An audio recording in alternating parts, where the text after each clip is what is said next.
क्यों करा जाता है पूर्णिमा का व्रत? पूर्णिमा का व्रत करने का कारण क्या है बताइए?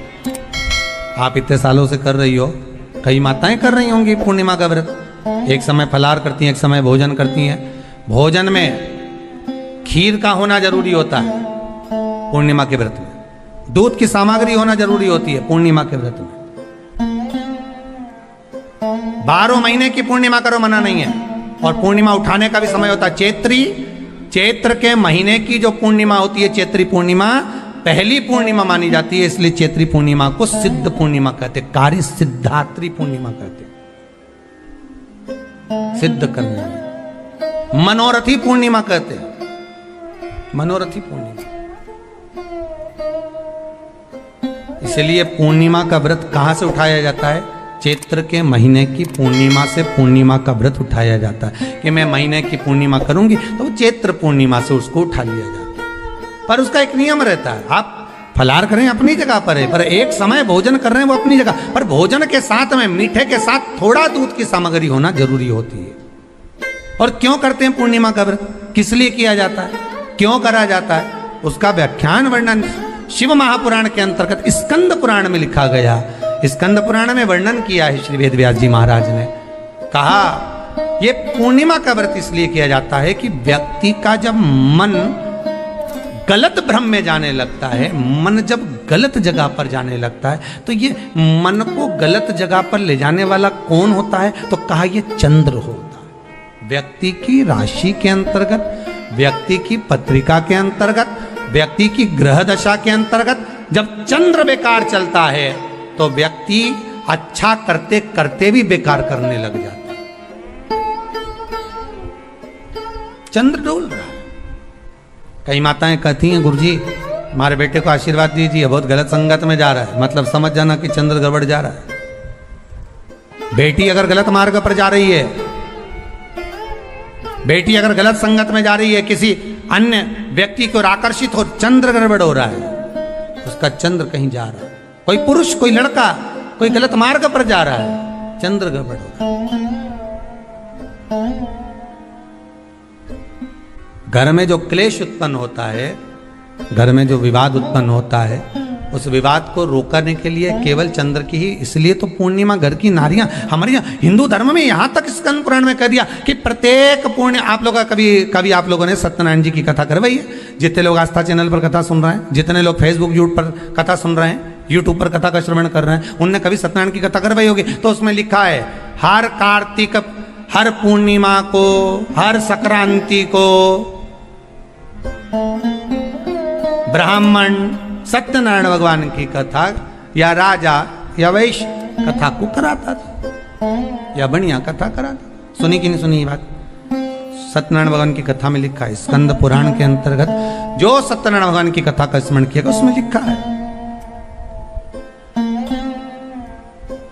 प्रत्येक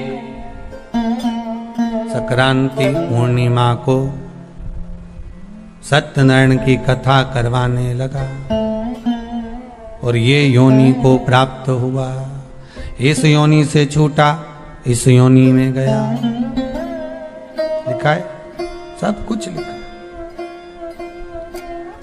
अब उत्ते से समझ जाओ कि पूर्णिमा को सत्यनारायण की कथा करने का बोला, तो पूर्णिमा को सत्यनारायण की कथा का क्यों बोला? वैसे तो रोज कराओ सत्यनारायण जी की कथा, प्रतिदिन कराओ, मना नहीं है। आप क्या कोई विशेष फंक्शन है आप सत्यनारायण जी की कथा करवा, पर पूर्णिमा संक्रांति को और संक्रांति को पूर्णिमा को सत्यनारायण की कथा का स्मरण क्यों करवाया गया? क्योंकि पूर्णिमा के दिन अगर ये भगवान का व्रत रख लेगी, पूर्णिमा के दिन अगर ये खीर का प्रसाद बना लेगी, थोड़ा सा दूध की कोई सामग्री बना लेगी और भगवान को भोग लगा देगी, भले सत्यनारायण भगवान के भाव से बनाए, भले सत्यनारायण जी के निमित्तार्थ बना, पर अगर इसने सत्यनारायण भगवान के निमित्त से बना, पर पूर्णिमा के दिन अगर ये व्रत रखेगी, उपवास रखेगी या कोई सामग्री बनाकर भगवान की पूजन कर लेगी, तो इसके घर में जो अशांति है वो शांति में बदल जाएगी। इसलिए कई घरों में आज भी सत्यनारायण भगवान की पूजन हर पूर्णिमा को करती है। माता किताब लेके बैठ जाती है, तुरंत उन्हें ऑफिस जाना, कहीं काम पे जाना, और तुरंत उसने जल्दी कलश रखा, कलश नहीं भी रखे तो भगवान की पूजन कर कुरा के ब्राह्मण देवता को बुला लेगी, ब्राह्मण नहीं आएंगे तो खुद कर लेगी, पर करती जरूर है। इतना सा आटा सेक लेगी, पंजेरी बनाई, सीरा बनाई, मिठाई रख दो, कुछ भी करेगी पर सत्यनारायण की कथा कर ले। उसका मन लग गया उसमें, मतलब पूर्णिमा को करना है। उसको करने से क्या होता है? शांति रहती, शीतलता रहती। जिसके घर में हर महीने की पूर्णिमा को खीर बनती हो, ध्यान दीजिएगा, बहुत सुंदर संवाद चल रहा है, बहुत ध्यान देने वाली बात है। प्रत्येक महीने की पूर्णिमा को जिसके घर में दूध की सामग्री बनती हो, दूध की सामग्री तैयार होती हो, खीर प्रसाद तैयार होता हो, उसके घर में कभी क्लेश नहीं हो सकता। चाहे सास बहू एक दूसरे के सामने वो कहे ना, वो सांप और नेवले की लड़ाई क्यों ना, फिर भी शांति हो जाती है।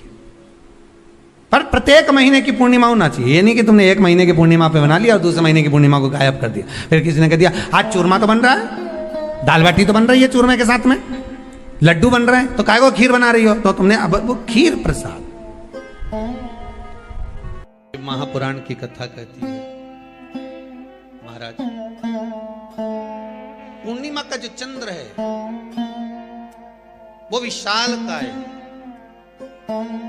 और उस चंद्र की पूर्णता में हमारी अभिलाषाएं भी पूर्ण हो।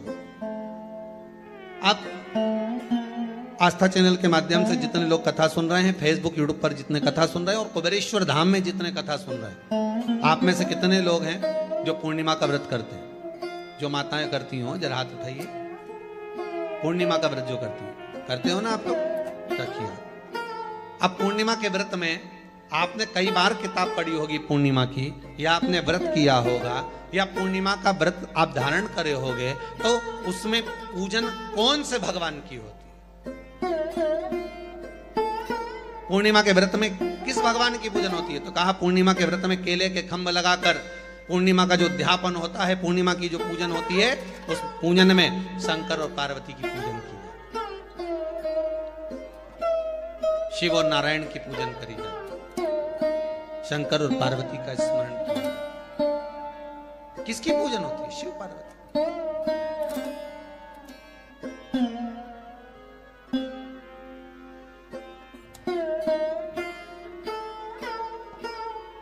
क्यों शंकर और पार्वती का पूजन क्यों करा जाता है पूर्णिमा के व्रत में? क्योंकि शिव और माता पार्वती ही केवल एक ऐसे हैं जिन्होंने अपूर्ण लक्ष्मी को भी पूर्ण बना दिया था। किसको पूर्ण बनाया है? लक्ष्मी। शरद पूर्णिमा के दिन अगर आप शंकर भगवान को एक लोटा पानी अगर शिव को समर्पित कर रहे हो, श्वेत पुष्प को रखकर शंकर जी के ऊपर सफेद फूल को चढ़ाकर अगर एक लोटा जल भी, एक पात्र जल भी शंकर को समर्पित कर रहे हो, तो ये लक्ष्मी के लिए ही तो कर रहे हो। और कौन सी लक्ष्मी? पूर्ण लक्ष्मी। पूर्ण लक्ष्मी। आपको पहले भी कथा में कहा, एक बार भगवान विष्णु के सामने लक्ष्मी मैया ने बहुत तेज स्वर में कह दिया था, नारायण, दुनिया के लोग आपका नाम जपते हैं, दुनिया के लोग नारायण नारायण कहते हैं, दुनिया के लोग आपका भजन करते हैं, पर सत्य मायने में कहूं ना तो मेरे बिना दुनिया के लोगों की नहीं चल सकती, मेरे बिना दुनिया नहीं चल सकती, संसार मेरे बिना नहीं चल सकता। भगवान विष्णु ने कहा ये तो गलत है लक्ष्मी आपका कहना। एक दिन लक्ष्मी को अहंकार आ गया, अहंकार के संबोधन जब माता लक्ष्मी कहने लगी तो भगवान उसी समय पर भगवान विष्णु को क्रोध आ गया और भगवान विष्णु ने कह दिया, लक्ष्मी तू इतनी बड़ी बड़ी बात कहती है कि तेरे बिना नहीं रह सकती संसार। मैं तुझे कहता हूं लक्ष्मी तू अपूर्ण है, तू अपूर्ण है, तू पूर्ण कब हो गई?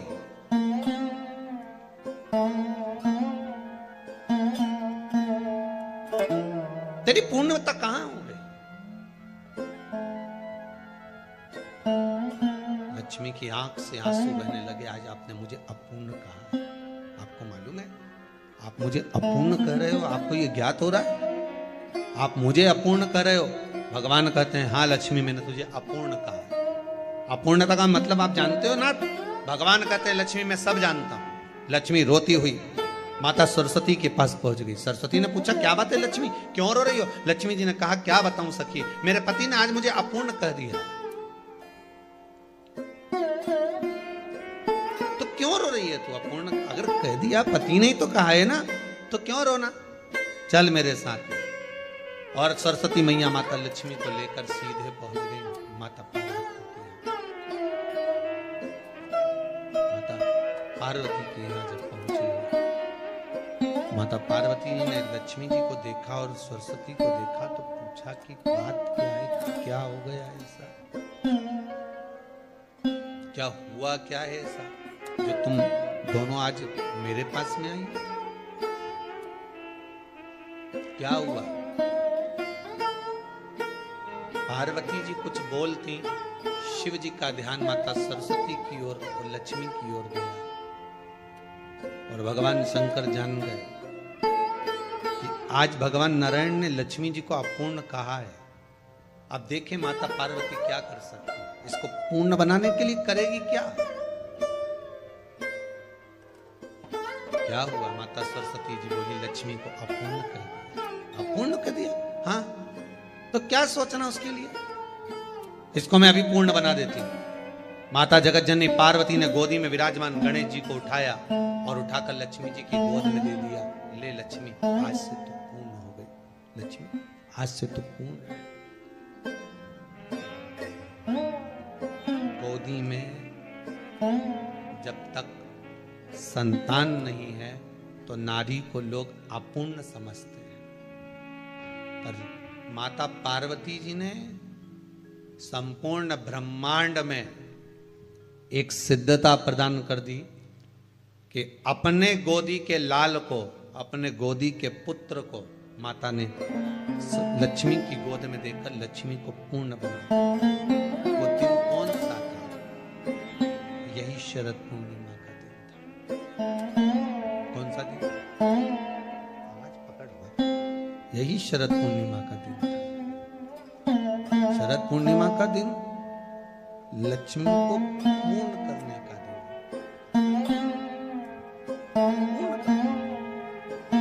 केवल अमृत ही नहीं बरसता, शरद पूर्णिमा के दिन लक्ष्मी भी बरसती। लक्ष्मी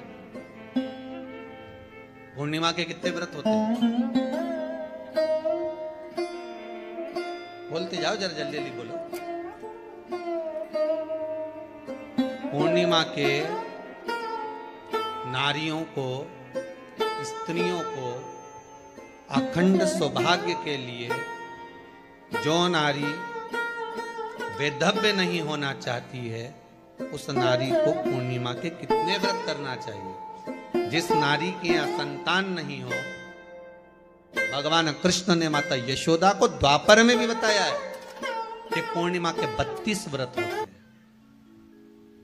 कितने व्रत होते हैं, 32।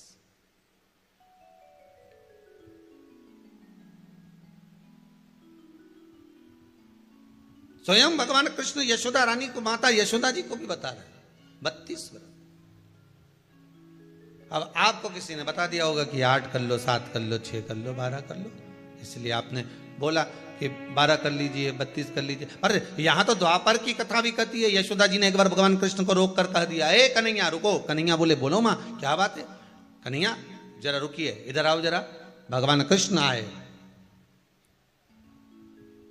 हाँ मां बोलिए।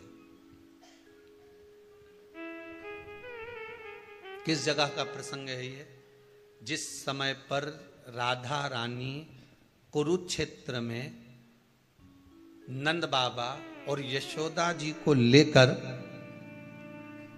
कुरुक्षेत्र के कुंड में, ब्रह्म सरोवर में स्नान कराने के लिए लेकर जाती है, ग्रहण का समय पर। और जब भगवान कृष्ण उस कुरुक्षेत्र के उस सरोवर में स्नान करने आते हैं, तब यशोदा जी ने अपने लाला से प्रश्न किया कि नारी वैधव्य होकर ना मरे, उसका पति कोई रोग से ग्रसित ना हो, उसका